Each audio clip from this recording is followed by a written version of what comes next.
I may have the perfect plot twist to your health and wellness plan. The best part, it's something that you're probably already doing every single day from the comfort of your own home, and it's free. The morning stretch. Welcome to the Becoming Superhuman podcast. My name is Dr. Nirvani Umadat, and I spent years as a dentist, researcher, traveler of the world, and entrepreneur. Through helping thousands of people and my studies of conventional, ancient, and spiritual sciences, I've realized that merging science and spirituality is necessary for us to understand who we really are. I'm here to empower you to up-level your life, mind, body, and soul, and to become your own version of superhuman. If you're feeling stressed, but at the same time, you're exhausted by all of the apps, gadgets, and supplements that you're pitched every single day, I may have the perfect plot twist to your health and wellness plan. The best part, it's something that you're probably already doing every single day from the comfort of your own home, and it's free. The morning stretch you've been rushing through just so you can jump out of bed and start the stress of your day may be the most powerful tool in your stress management arsenal. Today, we're diving into the surprising ways that stretching, yoga, and flexibility training not only affect your muscles, but they affect your brain, your mind, and the overall health and development of your nervous system. Speaking from personal experience, I have really deepened and worked on my own yoga practice and flexibility training over the past year and a half, and it has been transformational as far as what I experience in my own body and what I've experienced in my health over this last year and a half.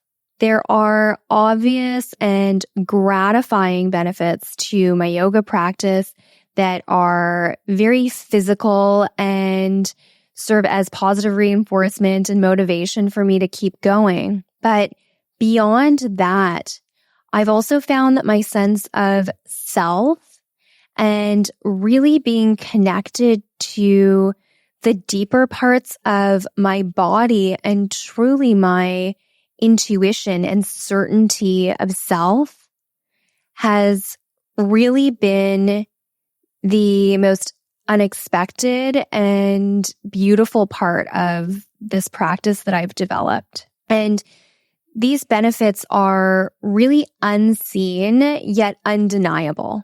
So I would encourage you to really consider that there is something to be found in connecting to your body in a different way that is really something on the fringes of physical activity and in the wellness space, because oftentimes we hear of weight training, muscle building, macro counting, and although there is somewhat of a shift in mindset towards all of those things and really approaching health and physical activity from a more holistic place, the idea of flexibility training and developing a flexibility practice is still sort of in its infancy as far as really being well understood and well adopted within the health and wellness community. When you develop a flexibility practice, it's not merely just stretching out, lengthening your muscles. You actually strengthen and develop the communication of your nerves and your nervous system with specialized sensors in different parts of your body, including within the muscle called proprioceptors. These proprioceptors give your brain the message as to exactly where your body is spatially. So where your body exists in space.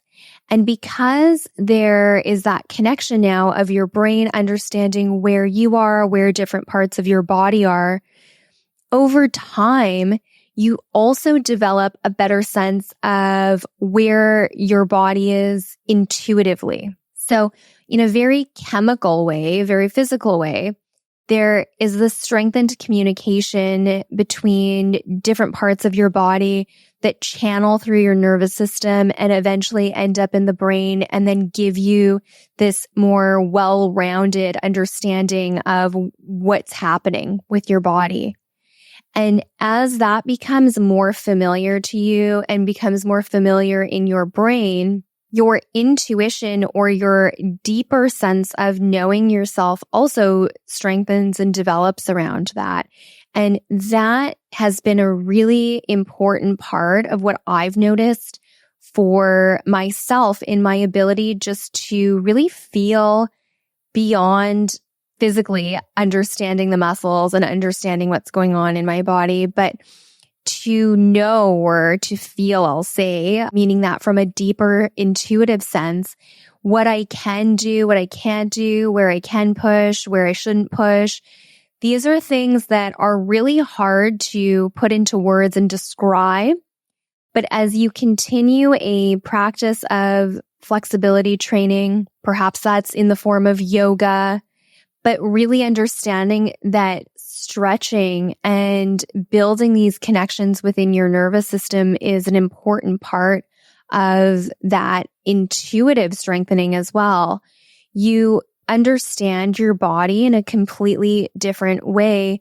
And because you're honoring certain things that are happening inside of your body, whether those are messages to show some more restraint, or there's a message that's coming from within that's allowing you to push yourself a little bit further, you really start to develop this interplay of what can or can I not do. Now, Dr. Chen from the National Center for Complementary and Integrative Health, and that's through the NIH, has studied something called interoception. And interoception is your brain's ability to sense and respond to signals coming from within your body. So again, it's a understanding of your brain or a sensation within the brain around what's happening inside of you. And when you strengthen this brain-body connection, which is always present,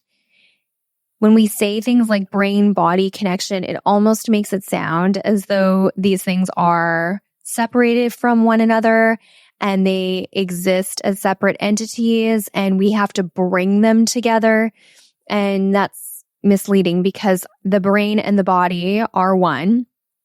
They are connected. There is no separation, but there is a lot of time disharmony. And when we're not acting in harmony between what's happening in our body, what's happening in our brain, our sensation of those two things, and how there should be this really natural, innate flowing between our brain, our body, and our sense of those things. But we have to develop that because, you know, for most of us, we have spent the majority of our lives really segmenting and compartmentalizing what happens in different parts of our body and really almost taking the idea that our brain is orchestrating a lot of the physical qualities going on outside of the picture altogether. So we've really created this disjointed system within our body. And the intent now, the intent with understanding that we are these interconnected beings is to really bring all of those pieces together and get them working in concert with one another. So when we enhance that connection between our brain and our body and vice versa, our body and our brain, we have better emotional regulation. So better regulation of what's happening within our body emotionally, because there is as I said a little bit earlier, a deeper sense or a greater sense of intuitive knowingness or connection with oneself. So rather than really pulling pieces of ourselves apart and then having your brain almost have to catch up to what's happening in certain parts of your body and respond, in order to not hurt yourself, your body will engage in protective mechanisms. But when that comes as more of a surprise or shock, and that happens regularly, it can be really jarring or almost like an assault to your body because your brain is firing these very reactive responses rather than creating just a flow. And when you exist in a state that is calmer, in the flow, where there is harmony and unity happening within the body, that's a much more stable, much more comfortable, much more homeostatic place to exist from. And your emotional regulation within your body, within your brain, and within the mind really starts to reflect that. And one of the key ways that that gets reflected is in reducing stress or reducing anxiety.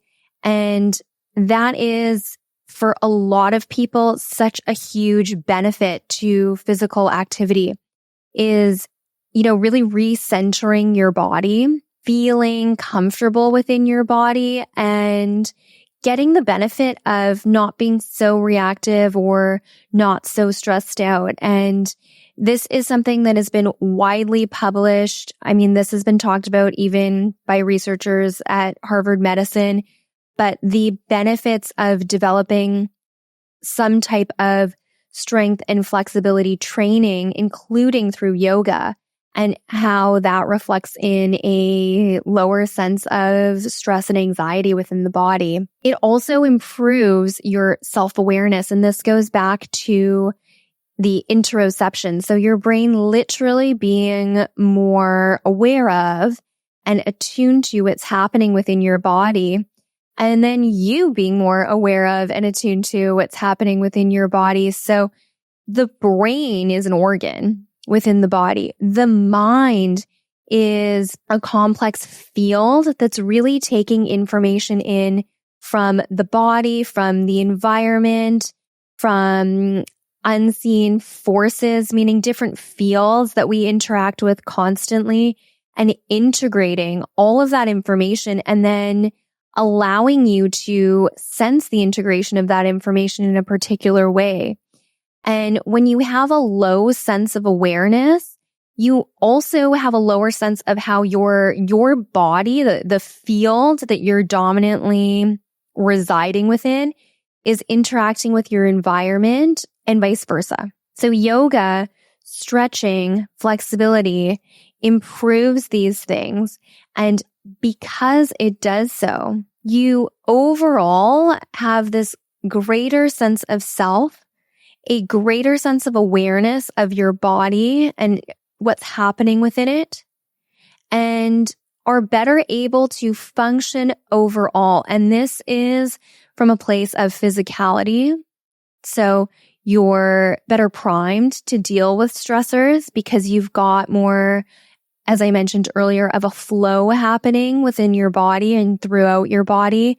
And your sense of environmental response is much more controlled or regulated rather than reactive. In the Yoga Sutras of Patanjali, which is a book that is foundational in terms of yoga, and certainly in conventional yoga, it's referenced a lot, but it is an older text. There are 196 sutras or principles of yoga, and only 3 of them are asanas, meaning physical movement practices. So of the 196 sutras, the 3 that are physically based seem to kind of have been translated in various forms into what we now think of as yoga in the modern day world. However, the book references using the physical body really as a way to prepare the mind for its spiritual development through self-realization and through self-responsibility. So the Yoga Sutras of Patanjali, which, as I said, are foundational for yoga as a whole, as a discipline, and are a text that are used to develop the yoga that we see in today's world. Foundationally, the idea in the book is that yoga is not a physical practice exclusively, and the actual point of or purpose of developing a really deep and profound yoga practice and exploring parts of your body is not to stay locked within a certain state in your body and not to condition your body and your body alone for certain things and not to just chemically regulate your body. Although all of those things happen as a consequence of dedicating time and dedicating awareness to a yoga practice. But ultimately, the purpose is to gain a higher sense of awareness and a deeper sense of consciousness and purpose, and to allow the flow of innate intelligence that exists universally around us to really freely allow that to flow through us. And that happens through our nervous system in a very practical, physical way. That's how it kind of emanates throughout the body. And when we're talking about a physical movement practice like stretching or yoga, you see the effects of that through, what can your body do as a result of what can your brain and nervous system get it to do. But the greater extent of that is that your body turns into this vessel that allows information not only within it, but around it to flow more easily. And because you are better connected to the information around you and you have less blockages to the channels of information that are coming in, trying to inform your field, you're more receptive to what's being fed to you. You're also then better able to handle the things that are happening around you. And in a more beautiful sense, you're better able to connect to yourself, your environment, and to other people. And that's a consequence of practicing yoga and practicing a movement practice, which is not so focused on a particular outcome. And I would say in yoga and in my own forms of flexibility training, being more flexible is one very obvious outcome, but there is more of a relaxed or more of approach of allowing versus approach of forcing, which is often associated with a lot of weight training, where you're literally using force to do work, to lift these weights. In flexibility training, you do really have to listen to and hone in on the signals from your body because you don't want to tear things. You don't want to pull things. You don't want to end up in a situation where you've hurt something so badly that you can no longer engage in that movement. I mean, that just sets you back entirely. And there is more of an honoring of the signals of the body so that rather than going into a flexibility practice thinking, I've got to force my way through this, I've got to force my way into being more flexible, which that almost sounds like an oxymoron, you really you step into it with more of an allowance and an understanding that your body is a gift and the movement of your body is also a gift. And the flexibility training is really just a tool that allows you to take this gift and unwrap it and explore it and really see how beautiful it actually is. And that is, for me, what I have noticed in my own practice, what I consistently realize is, and right now in particular, I'm doing a yoga competition that's coming up very soon. And this is a more formal forum for a demonstration of yoga and my yoga practice. And so there are certain requirements that I do have to meet. And this is separate or different from my daily yoga practice that I've developed. But even in training for the competition and in understanding that there are these very specific rules and requirements that I am responsible for adhering to. And sometimes that does put me in a place where, I think I've got to do this. And there is more force, there is more power in those thoughts. I oftentimes have to release that in order to really make progress with my training. And I think that is the underlying power of this work in flexibility and why I think this is really a new frontier in health and wellness. And I think we're going to see more and more, and we're already seeing a lot of research going into topics like this, like flexibility in yoga. Harvard Medicine is studying things like this. There are thousands of studies, if you go onto PubMed, that are validating that there is physical, emotional, and cognitive benefits to engaging in a flexibility practice versus a strength training practice alone. So in the book, The Science of Flexibility, and this book was written by Dr. Michael Alter, the connection between stretching and the health of your nervous system goes even deeper.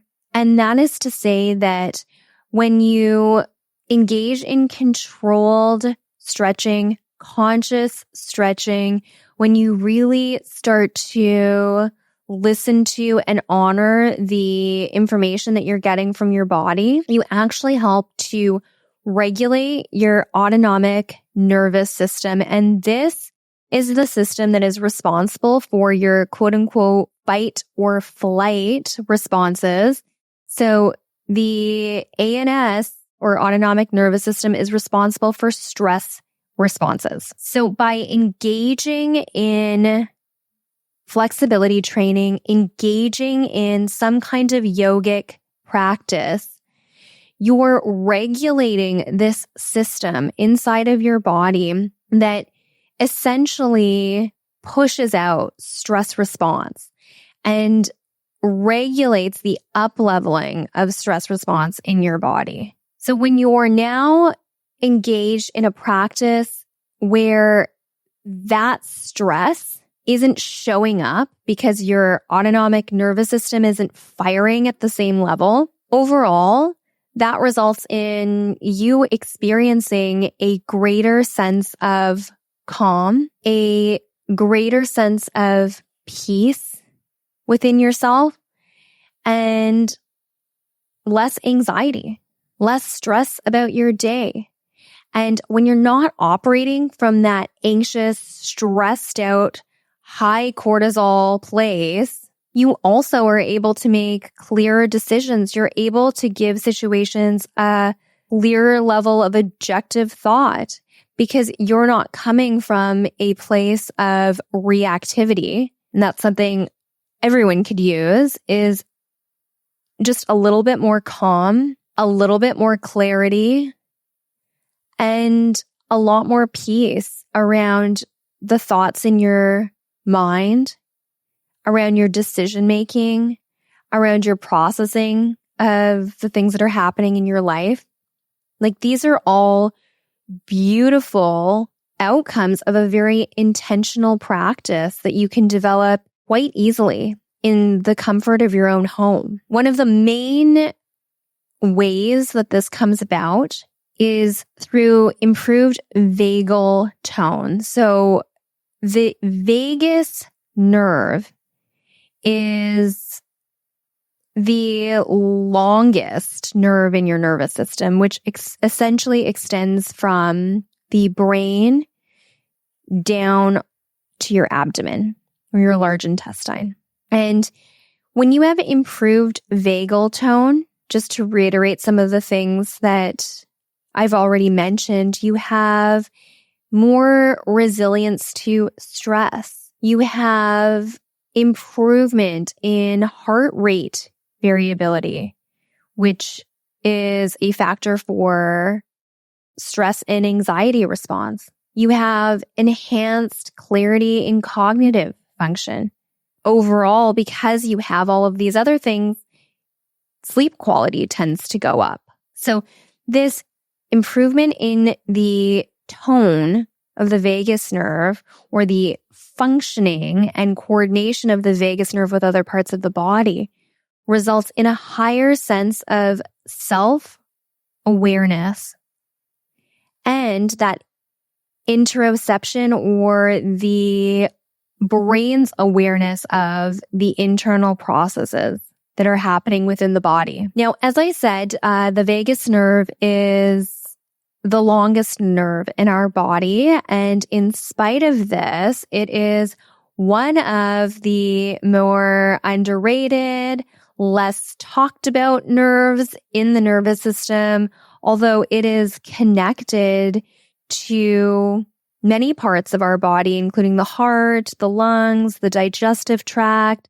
And in a lot of research literature, it's actually described as the superhighway of the nervous system because it is so long. It traverses a long part of our bodies, and it's connected to a lot of different things. And it's critical for restful, calming effects within the body.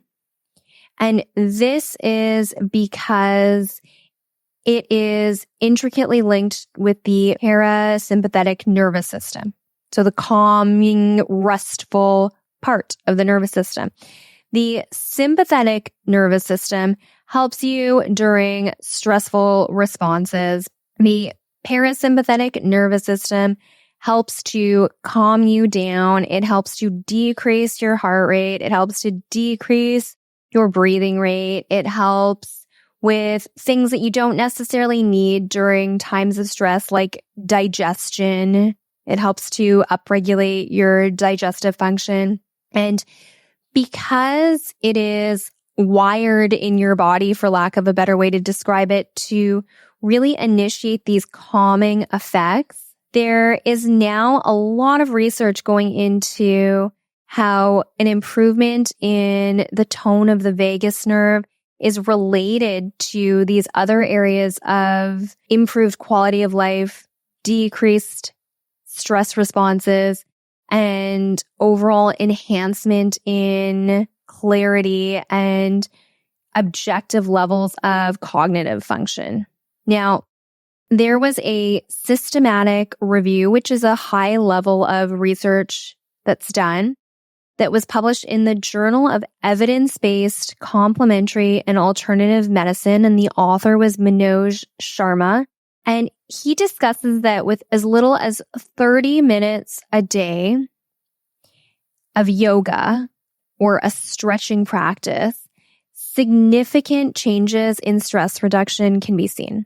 So the program that, after reviewing a lot of other studies, he seemed to think would work well for a lot of people based on the research that he had pulled, was about 30 minutes a day of a flexibility training program, and to really engage in that regularly for a 6 to 12 week period, which is not out of the realm of what's consistent with a lot of workout programs. And this is really important to just remember that consistency around this is absolutely critical. And I know we're talking about stretching and we're talking about yoga and we're talking about allowing, and those things might sound gentle, and they are, but it doesn't mean that they don't have their own level of discipline and that they don't have their own level of consistency that's required, because the benefits that we're discussing here, like with anything else that we would be discussing in the framework of health, really come from consistency and developing habits around. And what I've noticed in my own body in doing this now very regularly for the last year and a half is that regaining and retraining flexibility has been much more of a challenge for me and required much more patience than building muscle tone. And what I mean by that is if I spend a month working out as far as having a goal of muscle tone improvement, and that looks like a lot of strength and weight training, versus a month of flexibility training, I noticed that in a very visible way with weight training, I can see improvements almost right away. And that's in part because throughout different times in my life, I've engaged in strength training workouts. I have done weightlifting to some degree. I've worked with coaches in the past. I've had a regular gym and workout practice. And so there is a level of muscle memory that's stored within my body around those things. And for me to pick a weight training practice back up and start firing those muscles again, start getting those neurons connected to those muscles in a particular way again, and really balancing out how those muscles function with respect to one another and supporting my body, there's already familiarity inside of me for that. And for most of us, we've gone pretty much our entire adult lives without really thinking about flexibility or flexibility training at all. So there is very little, if not virtually no real memory of a lot of these movements. And typically you'll find that even though within flexibility training or within yoga practice, depending on the practice you're engaged in, although the movements seem very simple, and oftentimes they are not easy. And this is because you are really challenging yourself to put your body into positions that you typically don't find yourself in. And your muscles don't know how to move in that way necessarily. And your nerves don't know how to support your muscles to get you into those positions. And there's a stiffness and an awkwardness, and the fascia around your muscles and around the nerves is oftentimes very bound up.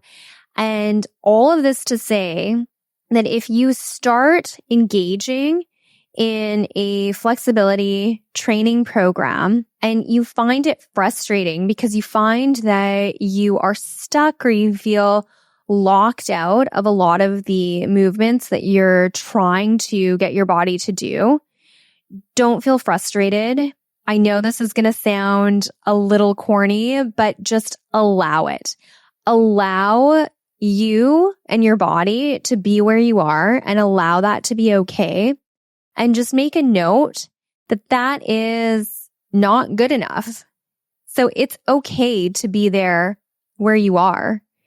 But if you want to improve your muscle flexibility, your nervous system tone, your nervous system coordination between the muscles and between your brain, and really creating something cohesive so that you are functioning at a higher level, then you just have to make a note that you are where you are, but you know, there is a gentle acceptance And then also an understanding that you're going to work to improve these things. So really give yourself some grace would be my first piece of advice for you if you're engaged in a practice like this.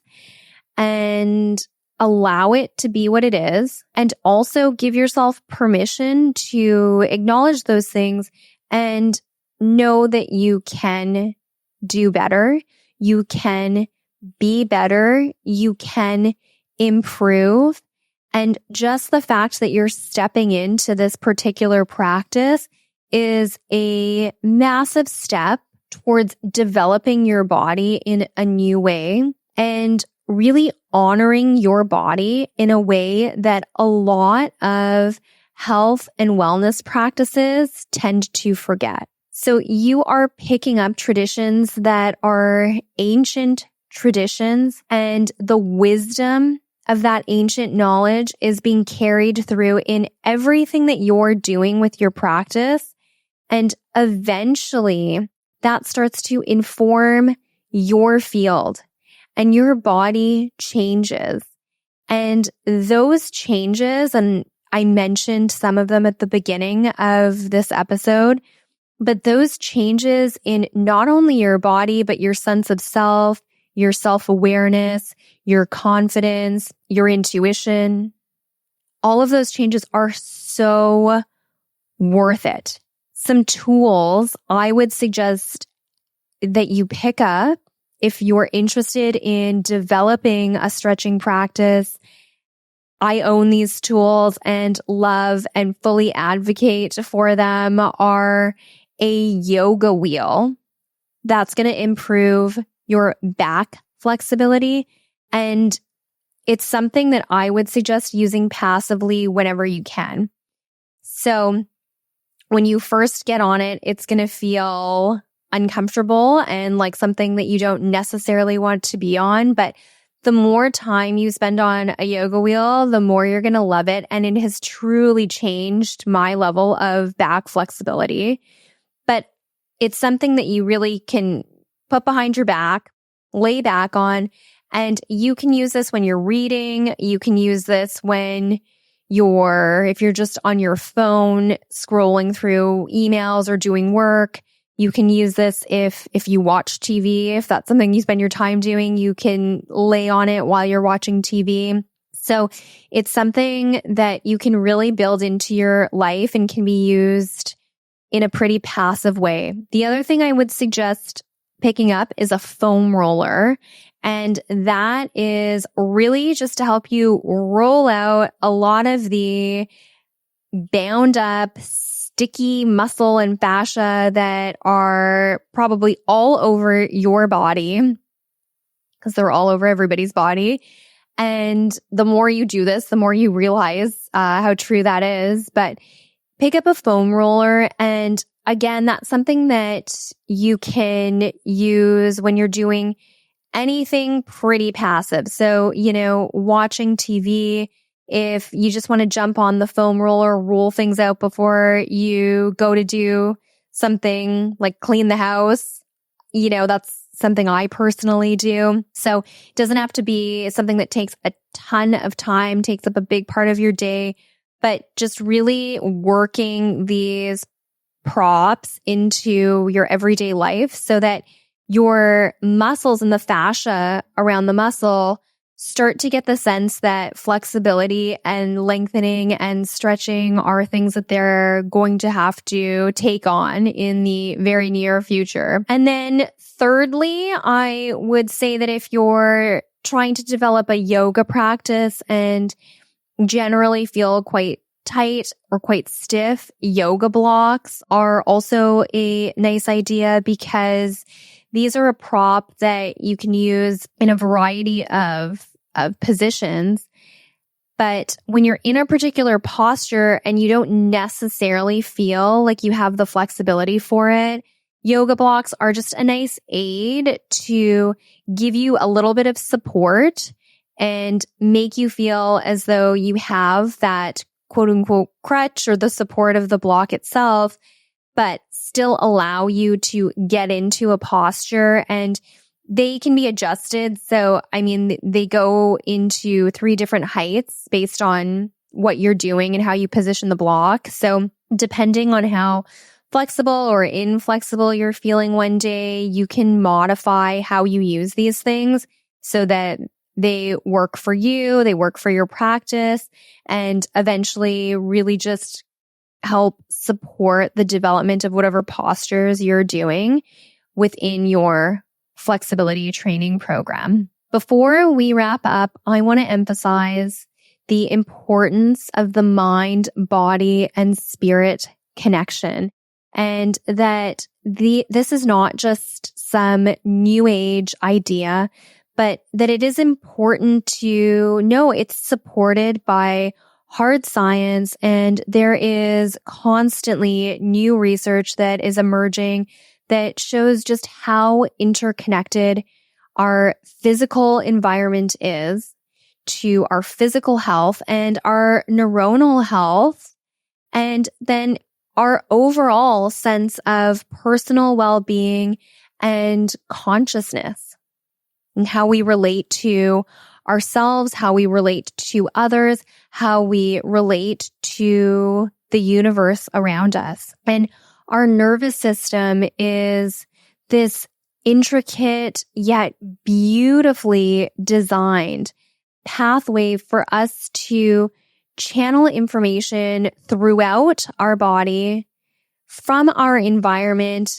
into our body, and make both very immediate and long-lasting changes. It's such an elegant gift, and if we could all learn to honor it and nurture it, it would not only serve our bodies well, but it is a code to unlocking deeper states of consciousness and self-awareness and a real, innately powered, yet divinely given sense of peace within ourselves. This is how you decrease stress. You tap in to the parts of yourself that don't allow it to persist. As always, I have so much gratitude for you and your investment of time in this episode. Please like, comment, and share with anyone you believe could use some stress reduction. Remember, you were born to be superhuman.